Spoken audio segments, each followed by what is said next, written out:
Bonjour à tous, bienvenue sur ma chaîne YouTube. Alors aujourd'hui, dans cette vidéo, je vais parler de mes livres préférés. Si je suis hyper à court, c'est que là c'est la première fois que je parle en français sur ma chaîne YouTube et voilà, je suis un peu à court avec la caméra, je sais pas pourquoi.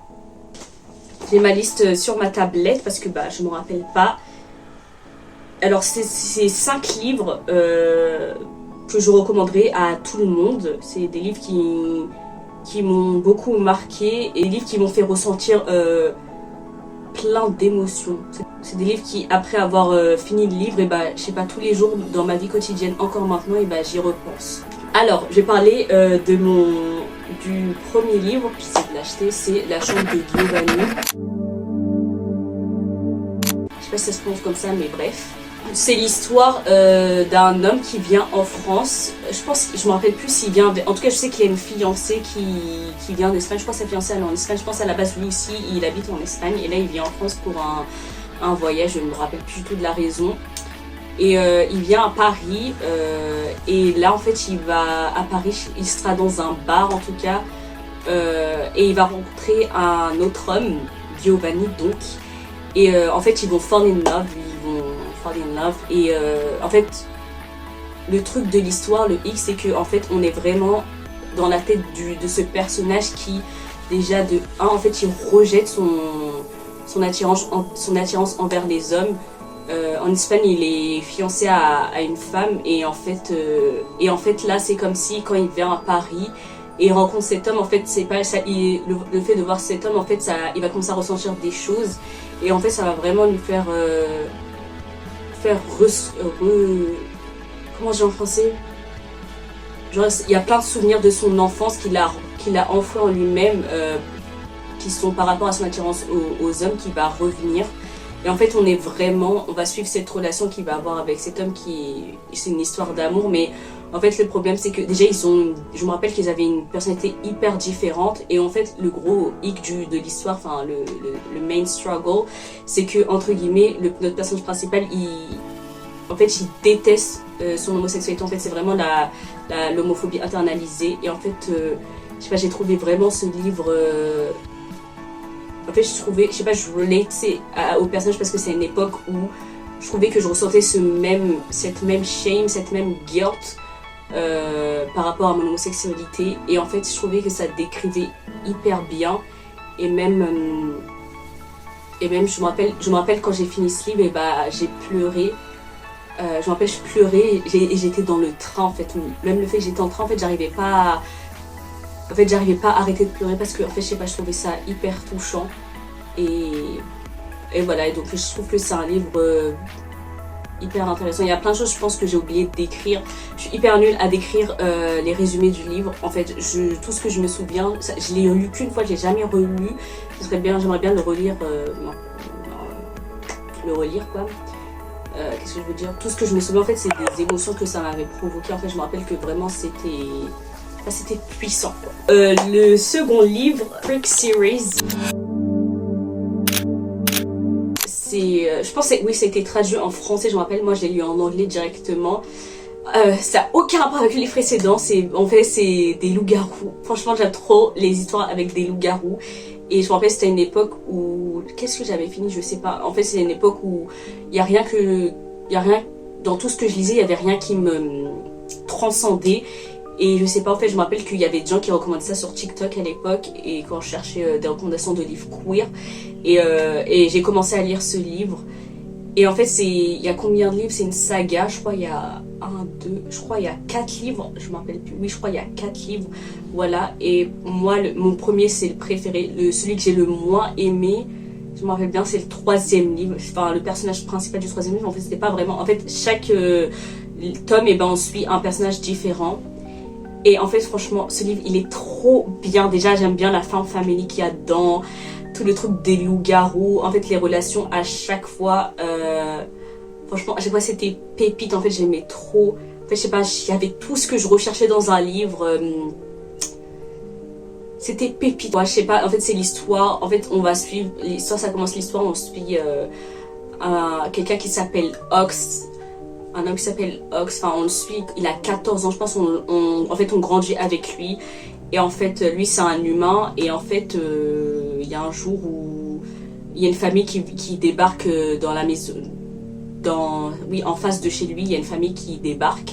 Et en fait, il va rencontrer cette famille un peu bizarre.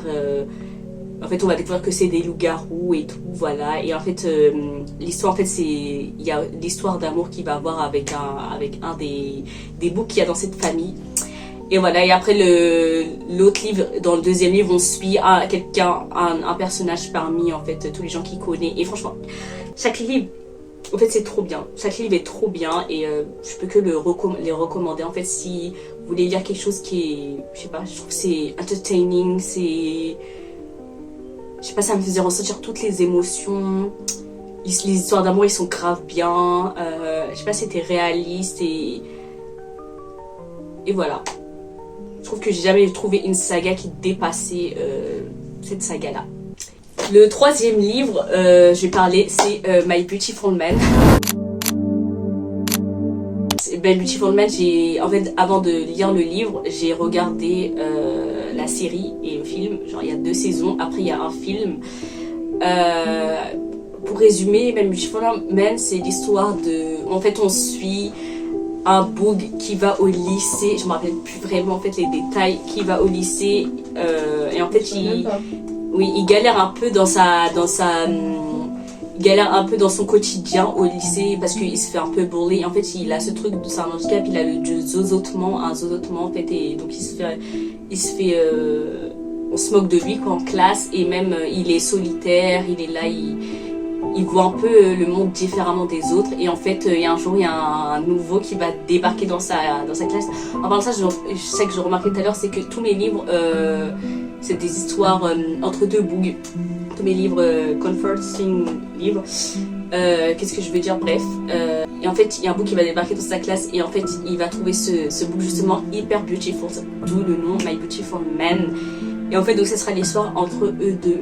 Et franchement, quand j'ai regardé la série, en fait, ce que j'aimais trop, c'est vraiment en fait leur relation, à quel point genre, je trouve elle est spéciale en fait et unique, genre leur personnalité et comment eux deux ils sont ensemble. Et donc en fait, j'ai décidé de lire le livre. Quelqu'un avait traduit, heureusement, c'est juste le premier tome. Je crois qu'il y a 2 autres tomes, mais en tout cas, j'ai lu le premier tome et franchement, je trouve que c'était encore mieux que la série parce qu'il y a encore plus de détails et on a le point de vue de. Je trouve que dans la série et le film, on a le point de vue. Enfin, plutôt plus le point de vue d'un personnage, alors que dans le livre, en fait, on a vraiment leurs 2 points de vue. Et je trouve que ça pimente encore plus la chose, c'est encore plus intéressant de voir comment eux deux y réfléchissent.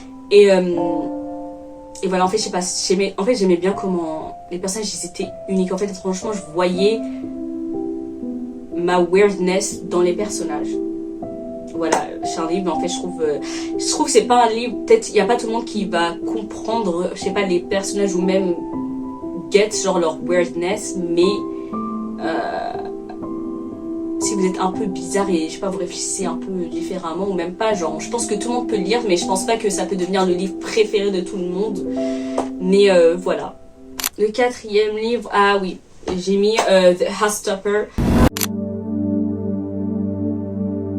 Parce que Heartstopper, j'ai commencé, c'est hyper populaire Heartstopper, mais si vous connaissez pas, c'est l'histoire, on suit l'histoire de Charlie, il est où déjà? Je sais même pas, je crois qu'il est au lycée. Oui, il est au lycée, je crois qu'il est en seconde, un truc comme ça. Et en fait, c'est quelqu'un qui est ouvertement gay à l'école. Et en fait, l'année dernière, il se faisait bully, complètement harcelé. Et il a un boyfriend, en fait, c'est compliqué. Il va pas très bien mentalement et en fait il est traumatisé du harcèlement qu'il a eu l'année dernière, mais il a ses friends pour le soutenir et en fait là c'est la rentrée, c'est une nouvelle année et en fait il va avoir un nouveau camarade qui va être son, comment on dit, les gens qui s'assoient à côté de toi là, tes camarades tes seatmates, parce que le français il est parti et qu'est-ce que je veux dire, et en fait ça va être Nick, donc cette histoire de Nick and Charlie et en fait c'est vraiment leur histoire à eux deux, et ce qui est trop bien, ce que j'ai vraiment beaucoup aimé à propos de cette bande dessinée, c'est que vraiment on aborde tellement de sujets, en fait je sais pas, je trouve plein de sujets importants, on a énormément de représentation. On a de la représentation de personnes asexuelles, aromantiques, on a des personnes lesbiennes, on a surtout la mental health, comment dire en français, la santé mentale. En fait, je me suis beaucoup reconnue surtout dans le personnage de Charlie avec ses troubles du comportement alimentaire, son anxiété, même aussi dans Nick, sa façon de, parce que lui, c'est quelqu'un qui, en fait, on va parler aussi de le fait de découvrir sa sexualité et tout. Et franchement, en fait, ce livre, c'est juste, je trouve que ça aborde plein de sujets hyper importants, mais sans que ça soit violent. En fait, je sais pas comment expliquer. C'est vraiment, tu lis ça et je sais pas, ça apaise ton cœur, quoi. En fait, ça fait du bien de voir autant de représentations, autant de gens différents dans une petite bande dessinée. En plus, le dessin, il est trop cute, genre c'est trop, je sais pas, c'est heartwarming. Le 5e livre, The Master of Demonic Cultivation, c'est un livre chinois. Alors, pour expliquer le résumé, ça aussi c'est un livre que j'ai lu après. En fait, j'ai regardé, si vous connaissez la série The Untamed. En fait, c'est une série que j'ai regardée, c'est la première fois que je regardais un drama chinois de ma vie. Et en fait, je connaissais pas du tout. Et en fait, il y a 50 épisodes. J'ai enchaîné 50 épisodes en même pas un mois. Et en fait, directement, j'ai trop aimé les personnages. Et en fait, dans la série, c'est alludé que c'est une relation, que entre guillemets, il faut capter entre les regards et tout, que les personnages ils sont in love avec each other. Mais parce que comme c'est la Chine, et bah, c'est censuré.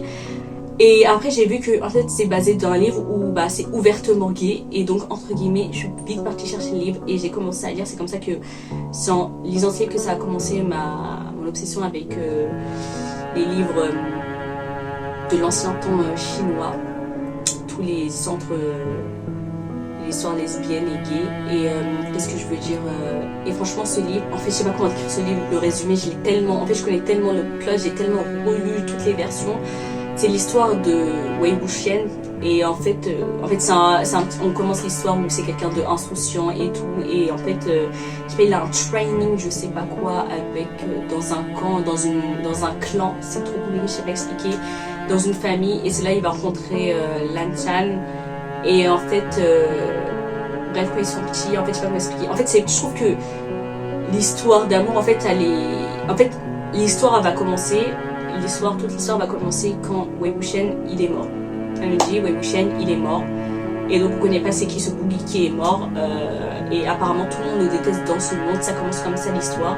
Et en fait vraiment l'histoire ça va être, on va découvrir c'est quoi l'histoire de ce boogie qui est mort, Wei Wuxian, et pourquoi tout le monde le détestait et tout. Et en fait c'est comme on va être dans le present time et aussi on va repartir dans le past time, dans le passé. Et en fait, au fur et à mesure de l'histoire, en fait, on va découvrir son histoire avec Lan Chan, et aussi il y a dans le présent qui se développe et tout.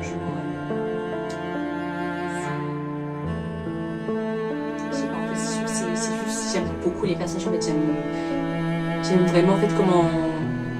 Déjà, j'aime bien l'histoire en elle-même, le plot principal. Il y a plein d'histoires de magie, de c'est quoi le bon et le mal, la patati patata.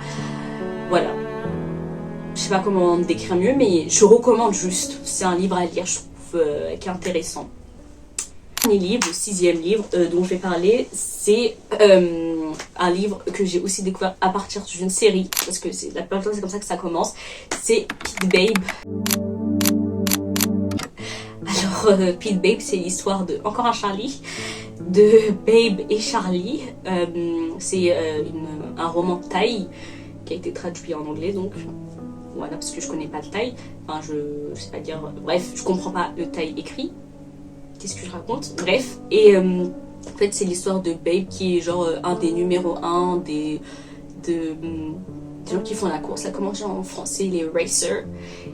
Et en fait Charlie lui c'est quelqu'un qui c'est son idole entre guillemets, qu'il admire, et en fait ils vont faire un deal en fait, parce que en fait il va réussir à parler à Babe et il va lui dire que entre guillemets je sais pas quoi, c'est quoi l'histoire, c'est en mode ouais Charlie ah oui, en fait Babe c'est le numéro 1 du du racer, je sais pas comment dire en français, je vais mettre le truc parce que mon français est pilote de course, voilà, pilote de course de voiture, clac clac. Charlie, non, Babe c'est l'idole de Charlie. En fait, Charlie en fait il voudrait être un pilote de course comme Babe, et donc en fait il va réussir à lui parler en le stockant. Enfin non, il va pas stocker. Bref, il va réussir à lui parler, et en fait ils vont faire un deal. Un truc de... Ah, j'ai complètement oublié un détail, c'est qu'en fait c'est un truc Omegaverse, mais c'est pas vraiment Omegaverse, c'est-à-dire qu'il n'y a pas de truc de enceinte, je sais pas quoi, c'est juste, c'est tous des alphas, et en fait ils ont des pouvoirs, genre... Babe, c'est quoi ses pouvoirs? En fait il a, oui, comment on dit, hypersensibilité des sens. Il y a des, parce qu'on sait juste qu'il y a des alphas, et il y en a ils ont des pouvoirs spéciaux, il y en a non, bref. Et en fait, Babe il va décider de coucher avec Charlie, enfin ils vont coucher ensemble, en fait le deal c'est qu'ils couchent ensemble, et en échange, Babe il lui apprend la course, le pilote, la course pilote, la pilote de course, bref, la course de voiture quoi. Et qu'est-ce que je veux dire, en fait Babe lui c'est un bon deal pour lui, parce qu'entre guillemets, la plupart... les gens avec qui il couche, en fait, lui comme il a la sensibilité des sens, entre guillemets, c'est-à-dire qu'il trouve que tous les autres, en fait, les gens avec qui, tous les gars avec qui il couche, et ben en fait ils ont une odeur en fait qu'il supporte pas, et lui Charlie c'est le seul qui a, en fait son odeur, entre guillemets, il aime bien son odeur parce qu'en fait il a pas d'odeur, il pue pas, genre, parce que tous les autres alphas, il pue. On dirait, comment j'explique, on dirait je raconte un plot farfelu, mais ça fait sens quand on lit le livre. En fait tu t'habitues directement. Et en fait l'histoire ça va être leur relation, et en fait les voitures de course, et un autre plot et tout. En fait il y a un plot, bref il y a des histoires des alphas et nanani, il y a plusieurs personnages, il y a plein d'histoires. Et en fait moi ce que j'ai vraiment beaucoup aimé, je trouve que c'est un peu, ça me fait penser à My Beautiful Man. En fait ce que j'ai beaucoup aimé à propos de cette histoire, c'est que vraiment en fait j'aimais vraiment la relation entre les deux personnages, entre Charlie et Babe. En fait je trouve que leur relation elle était spéciale, je sais pas, en fait je sais pas, j'aimais trop comment ils étaient vraiment soft quand ils étaient ensemble. En fait je sais pas, je sais pas, je trouvais c'était trop cute. En fait c'est vraiment ce genre de personnalité que j'aime beaucoup. Et en fait je sais pas, leur histoire d'amour, je trouve elle est belle, j'aime beaucoup. En fait je sais pas, j'aime beaucoup l'histoire. En fait j'aime beaucoup aussi l'autrice, comment elle écrit. En fait, je sais pas, je trouve qu'elle nous fait ressentir vraiment toutes les émotions des personnages. Je me suis vite beaucoup... Babe, c'était vraiment quelqu'un avec une personnalité, il est pas agressif, en fait, comme il fait pas confiance aux autres, en fait, comme il a été beaucoup trahi et blablabla. En fait, au début, j'aimais pas cette personnalité parce que, je sais pas, c'est quelqu'un qui s'énerve vite et tout. Mais en fait, l'autrice, elle a réussi vraiment à faire en sorte que vraiment je m'attache aux personnages malgré ses défauts, vraiment, malgré leurs défauts, je me suis grave attachée aux personnages. Et franchement je trouve que c'est une belle histoire. Bon j'ai fini de parler de mes livres préférés. Si je ne fais pas sens, c'est parce que je sais pas, en fait ça fait bizarre de parler à une caméra en français surtout, et je sais pas, j'ai l'impression de dissociate. Ah oui, j'ai de l'autisme, et voilà, et je dissociate énormément, voilà. Mais je sais pas, j'ai l'impression que quand je parle de ce livre, on dirait pas que je les aime, genre que c'est mes livres préférés, mais j'en parle tout le temps. En fait c'est juste que j'ai du mal à expliquer, à renvoyer les émotions que je ressens, que j'ai envers ces livres. Et même le français, en fait, je sais pas pourquoi j'ai la plus habitude, en fait je pense en anglais, et donc là je suis en train de traduire ce que je raconte. Voilà, je suis française de base, hein, mais bref. C'est tout pour cette vidéo. En fait je voulais faire cette vidéo pour parler de mes livres préférés, parce que je trouve que c'est bien, et je trouve que si vous n'avez pas... c'est une recommandation, c'est mes livres préférés, mais en fait c'est comme si c'était une recommandation de ces livres. Si vous voulez une autre recommandation de livres, n'hésitez pas. Là c'est mes comforting books, mais après j'ai mes livres préférés. En fait je sais pas, je sépare mes livres préférés de mes livres de cœur. Je sais pas comment expliquer. Mes livres de cœur, c'est vraiment les livres que je lis et qui me font me sentir... je peux lire n'importe quand, et je les lis quand je me sens triste ou un truc comme ça. Alors que mes livres préférés, c'est vraiment les livres que je considère vraiment c'est des masterpieces quoi. Et ça c'est pas la même chose. J'ai pas que des livres entre deux books, donc si vous voulez des recommandations de livres queer, parce que je lis aussi des livres entre des relations entre une femme et un homme, mais la plupart du temps je lis des livres queer, et je préfère lire des livres lesbiens avec des deux femmes qui s'aiment, puisque je suis lesbienne. Mais voilà, donc je peux faire une recommandation de ces livres là. Voilà, C'est tout pour cette vidéo. J'espère que si vous êtes resté jusqu'à là, ça veut dire que ça vous a plu un minimum. Bref, voilà, c'est tout pour cette vidéo et à une prochaine fois. Bye!